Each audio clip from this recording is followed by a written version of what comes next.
Teología básica por el Dr. Charles C. Riley, sección 13, lo que ha de venir.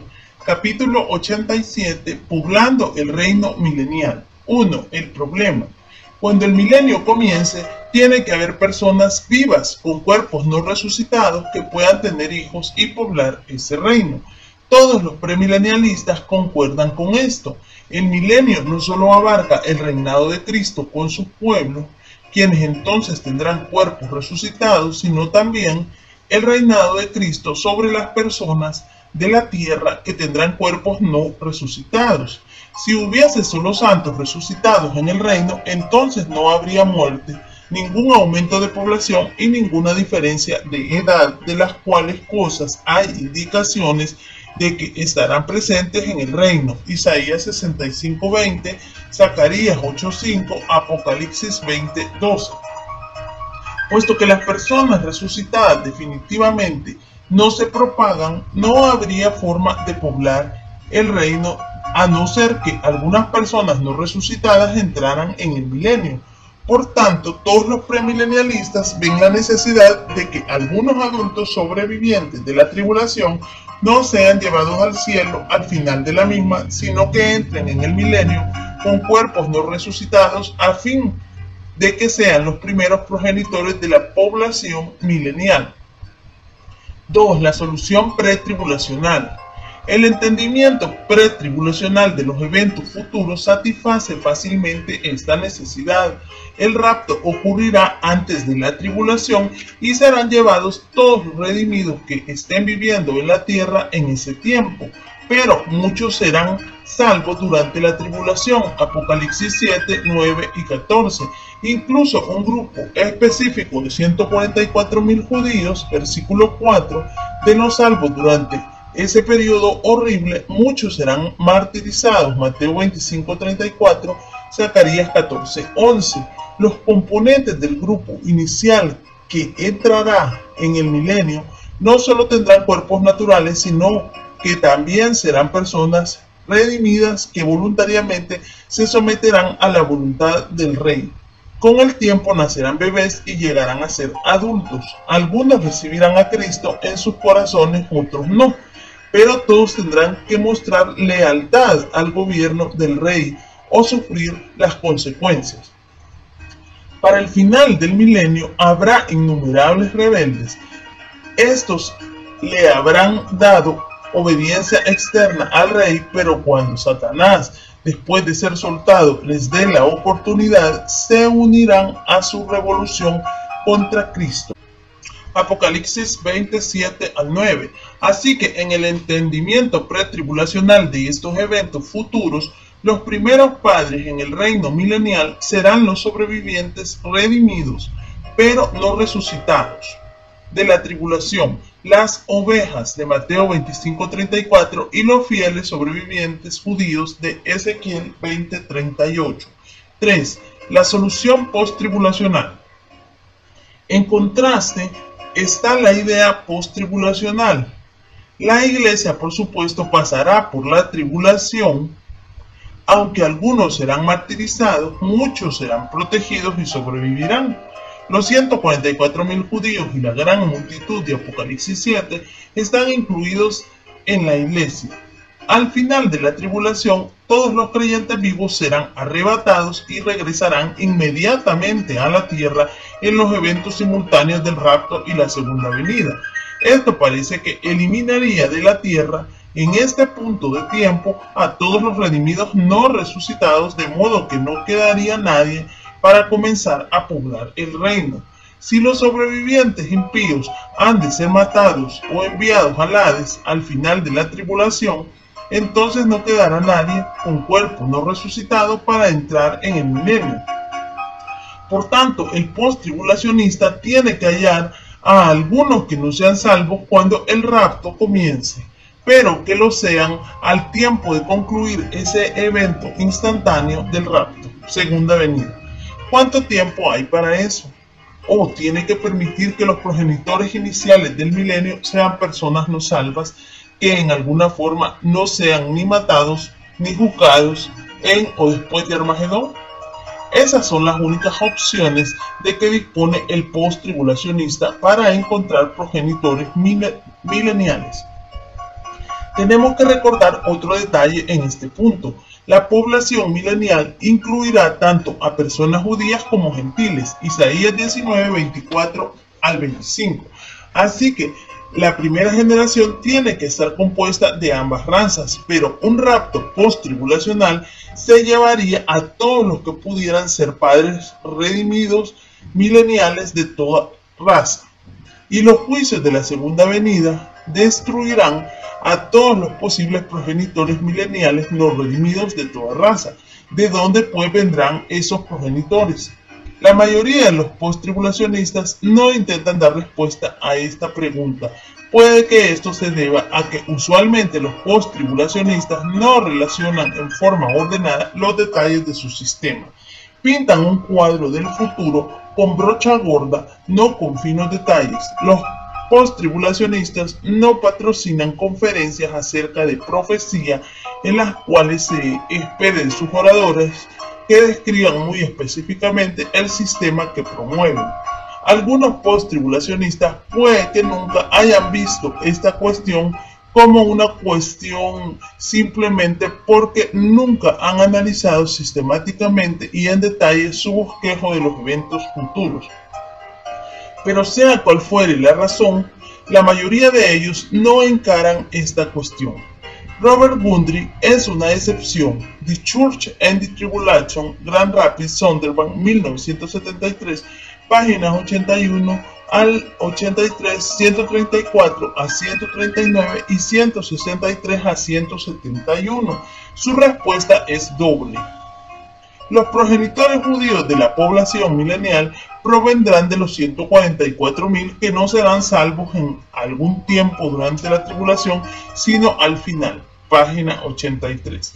Los padres gentiles provendrán de los impíos que de algún modo escaparán de la muerte y el juicio, o de ambos al final de la tribulación. Página 137.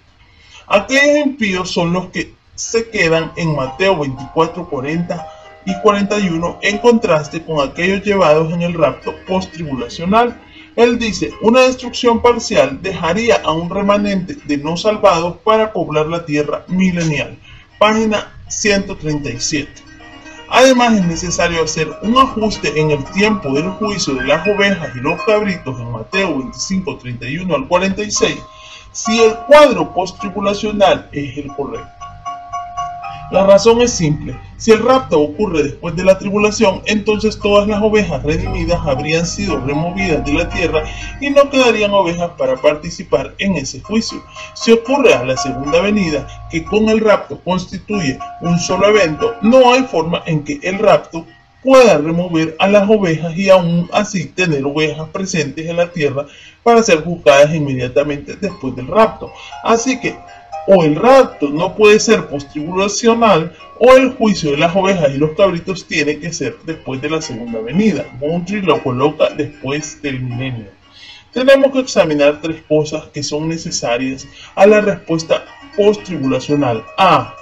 La conversión de los 144.000. B. La identificación de los dos grupos de Mateo 24, 40 y 41. Y C. El tiempo del juicio de las ovejas y los cabritos que se halla en los versículos 31 al 46. 4. Los 144.000 judíos. Algunos post-tribulacionistas consideran que los 144.000 judíos son Israel espiritual, la iglesia. George Elad, A Commentary on the Revelation of John, Grand Rapids, Hermans, 1971, página 114. Si es así, entonces su selladura es al principio de la tribulación y tiene que ver tanto con la salvación espiritual como con la protección física. Gundry reconoce que los 144.000 puede que pertenezcan a la iglesia y por lo tanto ser salvos al principio. Él prefiere considerarlos como no salvos durante la tribulación e idénticos a ese grupo que mirará a Cristo cuando regrese y creerá. Zacarías 12:10. Y al Israel que será salvo en la segunda venida, Romanos 11, 26 y 27, la razón de su preferencia es lógica. Si los 144.000 fuesen salvos durante cualquier tiempo de los años de la tribulación, al principio, en el medio o aún durante el último año, serían arrebatados en el rapto post-tribulacional, recibirían cuerpos resucitados en ese tiempo y entonces regresarían al mismo tiempo para reinar con Cristo en el reino. Pero al recibir cuerpos resucitados ya no tendrían la capacidad de ser los padres de alguno en el reino. Por otro lado, si no fuesen salvos hasta el mismísimo final de la segunda venida, escaparían del rapto. Sin embargo, serían convertidos, pero permanecerían en cuerpos no resucitados y así podrían llegar a ser los padres de hijos mileniales. En realidad, los pretribulacionistas entienden que habrá un grupo de judíos convertidos a la conclusión de la tribulación que llegarán a ser los padres de la porción judía de la población milenial. Ellos procederán de los judíos que habrán sobrevivido la tribulación aunque no fueran salvos durante la misma. Cuando el Señor regrese, van a ser reunidos y juzgados. Los rebeldes, posiblemente 2/3 partes, Zacarías 13:8, para ser excluidos del reino, y aquellos que se vuelvan en fe al ver al Señor para entrar en el reino, Ezequiel 20:33 al 44, estos supervivientes creyentes constituyen el todo de Israel que será salvo en la segunda venida, Romanos 11:26, pero no se les dará cuerpo de resurrección en este tiempo, más bien entrarán en el reino con sus cuerpos materiales con la habilidad de procrear. ¿Por qué no puede permitir el post-tribulacionista que de este grupo procedan los padres mileniales? Porque ese grupo creerá cuando vean llegar al Señor, lo cual sería en el rapto post-tribulacional. Así que ellos también serían arrebatados, llevados al cielo, recibirían cuerpos resucitados y quedarían excluidos de la procreación. El rapto, cuando ocurra, será la mayor separación imaginable entre creyentes y no creyentes. Así que si va a haber un grupo de judíos que creerán al ver al Señor, y si esa venida es el rapto, segunda venida post-tribulacional, entonces serán raptados, porque en aquel momento llegarán a ser creyentes. Así que el post-tribulacionista necesita un grupo sellado en un estado no salvo, suficiente tiempo para que pierda el rapto, pero no tanto como para que pierda la entrada en el milenio en cuerpos materiales. Por tanto, como era de esperarse, Gundry dice de Ezequiel 20 que ese pasaje puede que en ninguna manera represente un juicio formal. Página 168, en realidad no puede ocurrir en el sistema post-tribulacional. ¿Puede considerarse a los 144.000 no convertidos durante todos los años de la tribulación? La respuesta es sí. Uno puede mantener cualquier interpretación que desee. La cuestión no es si se puede interpretar de esa manera, sino más bien si es razonable hacerlo. ¿Qué dice el texto de Apocalipsis 7, 1 al 8? Afirma dos hechos muy significativos. Los 144.000 tienen el sello del Dios vivo, versículo 2, y son los siervos de nuestro Dios, versículo 3. El texto no dice específicamente cuál es su servicio, pero sí a quién sirven. Ellos sirven a Dios, no al anticristo. Hemos de imaginarnos aquí a un grupo de 144.000 personas no salvas designados como los siervos de Dios. Los post-tribulacionistas débilmente explican que la designación es anticipatoria de su servicio milenial, cuando ellos se hayan convertido. Cualquier explicación es posible, pero ¿es el significado más probable del texto? Ciertamente no. Pero aún suponiendo que su designación como los siervos de Dios no se aplicara a los 144.000 en el periodo de la tribulación, sino solo en el milenio, es difícil armonizar la declaración del versículo 2 con el sistema post-tribulacional. Se dice que el grupo es sellado antes que comiencen los juicios de la tribulación, versículo 3. Trate de ajustar esto al post-tribulacionismo. Aquí estaría un grupo distinto de judíos no convertidos sobre cuya frente Dios ha puesto su sello como individuos no salvos, ellos. O por cierto, algunos de ellos seguirán al anticristo, quien pondrá su marca en su frente o en sus manos. y el destino de los seguidores del anticristo ya ha sido predeterminado. Serán atormentados día y noche para siempre con fuego y azufre. 14, 9 al 11. Ninguno de sus seguidores se salvará, ni aún 144.000 de ellos. En resumen, el post-tribulacionismo necesita tener un grupo de judíos no convertidos que sobrevivan la tribulación, pero que por no ser convertidos no sean raptados al final, sino que se conviertan al comienzo del milenio para que puedan entrar en el mismo con sus cuerpos no resucitados y engendrar hijos. El único grupo que puede llenar los requisitos es el de los 144.000, suponiendo que se puedan describir como siervos de Dios no convertidos, que tienen sobre sus frentes el sello de Dios antes que comience la tribulación y que no sigan al anticristo para que no tengan su marca. ¿Es posible todo esto? 5. Mateo 24, 40 y 41. No solo se tienen que identificar los 144.000 de un modo particular, sino que los grupos distinguidos en los versículos 40 y 41 también tienen que ser identificados en cierta manera para que presenten el cuadro post-tribulacional. Según el entendimiento post-tribulacional, estos versículos dicen lo siguiente: entonces, en el rapto, segunda venida post-tribulacional, habrá dos hombres en el campo, uno salvo, que representa a la iglesia, será llevado en el rapto post-tribulacional, y el otro, no salvo, que representa a los impíos, será dejado para juicio, aunque no todos serán juzgados, a fin de que queden algunos para que sean los progenitores de la población gentil del milenio. Y lo mismo para el versículo 41, el que es llevado es raptado y el que queda juzgado. Por el contrario, el pretribulacionista ve a estos versículos como una declaración general de los resultados del juicio específico sobre judíos y gentiles sobrevivientes a la segunda venida. Los que son llevados a los juicios y condenados, y los que son dejados pasan los juicios con éxito y son dejados para bendición en el reino. Note que el post-tribulacionista tiene que agregar la estipulación de que no todos los que quedan son juzgados y condenados, a fin de que queden algunos para poblar la tierra. Pero ahí está la inconsecuencia. El rapto se llevará a todos los redimidos, pero el juicio no incluirá a todos los no redimidos. Solamente parte de los impíos serán juzgados. Los pretribulacionistas apoyan su punto de vista señalando que según el versículo 39, el diluvio se llevó para juicio a las personas del día de Noé.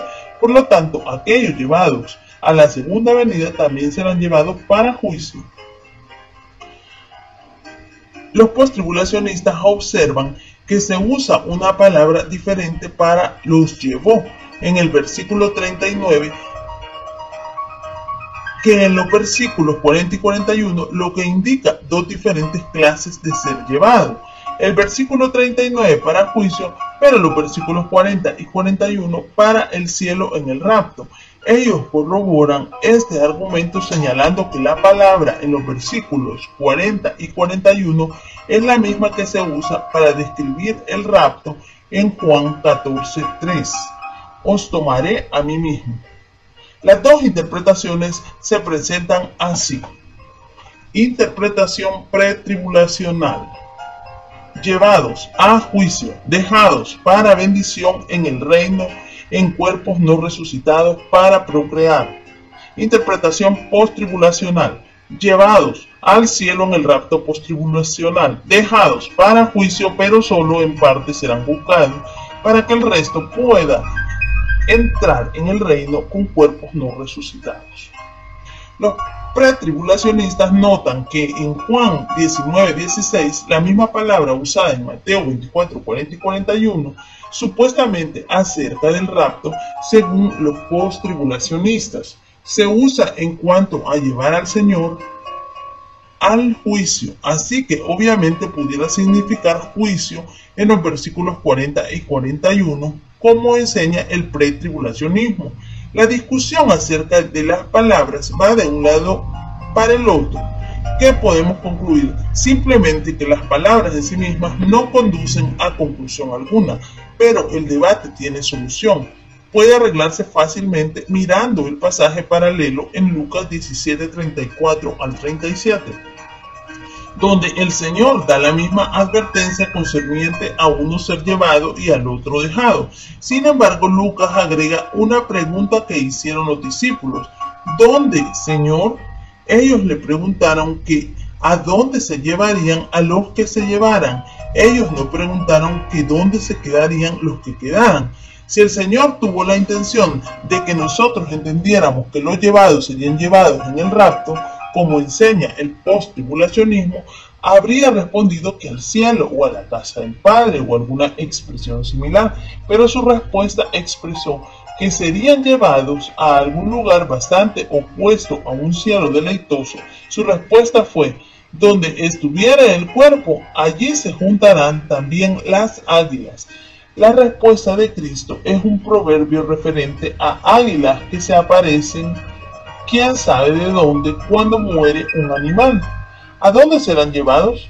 ¿Dónde habrá muerte y corrupción, no vida e inmortalidad? La referencia no es al cielo, sino al juicio. Así que el entendimiento del pretribulacionista de la identidad del que es llevado y el que queda es el correcto según Lucas 17:37. No hay indicación alguna de un rapto post-tribulacional en estos versículos. 6. El tiempo del juicio de las ovejas y los cabritos. Este juicio de las ovejas y los cabritos colocado a la segunda venida por los pretribulacionistas tiene que ser movido a un tiempo posterior si el post-tribulacionismo ha de ser consecuente. La razón es que si el rapto ocurre al final de la tribulación, es decir, a la segunda venida, y si todas las ovejas son llevadas al cielo en el rapto, ¿cómo quedarán algunas para ser reunidas delante de Cristo cuando Él venga? Ya se habrán ido. O para ponerlo de otra manera, el rapto segunda venida separará a los redimidos de los impíos. Sin embargo, este juicio a la segunda venida hará lo mismo, excepto que no habrá justos en la tierra que se puedan separar, ya que ellos habrían sido raptados recientemente. El que este juicio sea situado fuera de su lugar también propicia que sobrevivientes de la tribulación y la segunda venida no salvos entren en el milenio con cuerpos no resucitados. Gundry admite: por tanto nos vemos forzados a poner el juicio de las naciones después del milenio, página 166, forzados. ¿Por qué? Porque la condenación de los cabritos no puede ser solo de una parte de ellos, puesto que el texto dice que todos serán juzgados. En su interpretación de aquellos que son dejados en Mateo 24, 40 y 41, Gundry dice que eso representa solo una destrucción parcial, página 137, pero aquí se dice específicamente que todos están incluidos, 25-32. Ningún texto requiere que haya no salvos que entren en el milenio con cuerpos no resucitados. Después que hayan pasado algunos años, habrá personas nacidas durante los primeros días del milenio, los cuales llegarán a la edad adulta rechazando al Salvador Rey en sus corazones, aunque le obedezcan externamente.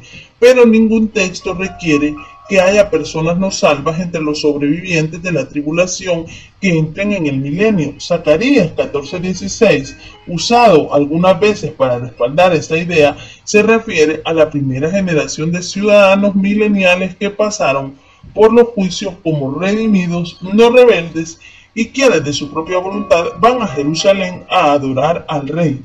Pero los versículos 17 al 21 proceden a describir las condiciones imperantes durante todo el milenio, no solamente al principio. A medida que pase el tiempo, algunos no obedecerán al Rey y tendrán que ser castigados.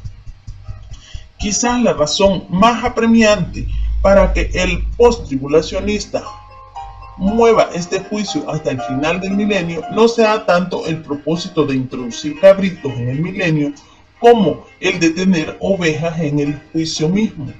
Permítame enfatizar el punto de nuevo. Si el juicio ocurre en la segunda venida y si el rapto acaba de haber ocurrido como parte de la segunda venida, entonces ¿de dónde vendrán las ovejas para participar en este juicio? Sin embargo, si el juicio se puede mover hasta el final del milenio, entonces por supuesto habrá tanto personas justas como impías que vivan a la conclusión del milenio para estar presentes. Pero ¿cómo pues reconcilia uno las características bastante diversas de Mateo 25, 31 al 46 con las descritas en los supuestamente sería el mismo juicio en el gran trono blanco en Apocalipsis 20, 11 al 15? Note algunos de los contrastes entre el juicio de las ovejas y los cabritos y el juicio ante el gran trono blanco. Gundry llama al juicio de las ovejas y los cabritos un patrón para el juicio general al final del tiempo. Página 167. Si es un patrón, es bastante inexacto. Por ciertos pasajes que describen el mismo evento, no tienen todos que incluir los mismos detalles, pero estos dos pasajes parecen ser totalmente disímiles en sus detalles. Si el juicio de las ovejas y los cabritos se mueve para el final del milenio, entonces por supuesto Mateo 25, 31 tiene que entenderse como referente a la segunda venida y el versículo 32 como el final del milenio, 1000 años después. En otras palabras, el lapso del milenio de 1000 años tiene que venir entre los versículos 31 y 32. Los premilenialistas reconocen que intervalos semejantes ocurren en las escrituras, Isaías 9:6, Juan 5:28, 29, por ejemplo. Así que esta no es una idea imposible, pero es una interpretación probable. Ovejas y cabritos. Ninguna resurrección, aunque pueda que los santos del Antiguo Testamento sean resucitados en la segunda venida. Ningún libro abierto. La palabra naciones es usada y esa nunca se usa para designar a los muertos. Ovejas presentes. Se mencionan tres grupos: ovejas, cabritos y hermanos. El premio es el reino y la vida eterna. Ocurre en el lugar a donde viene Cristo, la tierra. Gran trono blanco. Resurrección de los muertos. Libros abiertos. La palabra muertos es usada. No se menciona a los justos como presentes. Solo se menciona un grupo, los muertos. No hay mención de premio, solo condenación. La tierra ha huido. Mateo 25, 35 al 40 da la respuesta. ¿Describen estos versículos condiciones mileniales? Tienen que hacerlo si este juicio ocurre después de la conclusión del milenio. Si lo hacen, entonces el milenio tendrá que ser un tiempo en que Cristo y sus seguidores estarán hambrientos, sedientos, desnudos, enfermos y en prisión. Aquellos que desobedezcan al rey durante el milenio puede que sean encarcelados, pero el texto dice que durante el periodo que precede al juicio los seguidores de Cristo estarán en la prisión. Tan cierto como que esto no será el caso durante el milenio, lo será durante la tribulación. Los seguidores de Cristo estarán hambrientos, sedientos, desnudos, enfermos y encarcelados durante los años de la tribulación, pero no durante el milenio, cuando Cristo estará reinando en justicia. Entonces claramente los versículos 35 al 40 imposibilitan que se inserte un intervalo de 1000 años entre los versículos 31 y 32. El juicio seguirá inmediatamente a la llegada de Cristo y encauzará a las personas teniendo en cuenta las reacciones de su corazón a las condiciones que existirán durante la tribulación, condiciones que no estarán presentes durante el milenio para los seguidores de Cristo.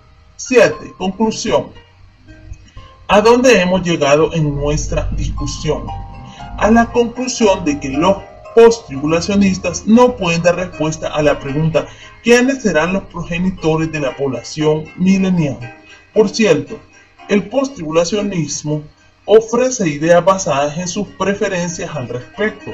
Ellos desean que los 144,000 fuesen los progenitores judíos, pero para poder llenar los requisitos tendrán que permanecer inconversos durante toda la tribulación y también durante el rapto, segunda venida, y entonces convertirse. Ellos desean que algunos de los que queden en la separación de 24, 40 al 41 fuesen los progenitores gentiles, los otros serán condenados al infierno. Pero esto tuerce el significado de llevados y dejados. haciendo el ser llevado al cielo en el rapto contrario al significado claro de tomado en Lucas 17:36, y para hacer consecuentes estas sugerencias, el juicio de las ovejas y los cabritos tiene que ser colocado a la conclusión del milenio, y Mateo 25:35 al 40 tiene que describir las condiciones mileniales. Cuanto más simple es no tener que colocar el rapto a la conclusión de la tribulación, ello propicia el que los individuos acepten o rechacen a Cristo durante la tribulación, algunos de los cuales sobrevivirán a aquel tiempo. Ninguno de ellos será raptado, porque el rapto ya habrá ocurrido para ser juzgados en la segunda venida, tanto judíos como gentiles vivientes, y aquellos que logren salir bien de esos juicios como personas redimidas, entren en el reino con cuerpos terrenales, a fin de que sean la primera generación de la población milenial y los progenitores de la próxima generación.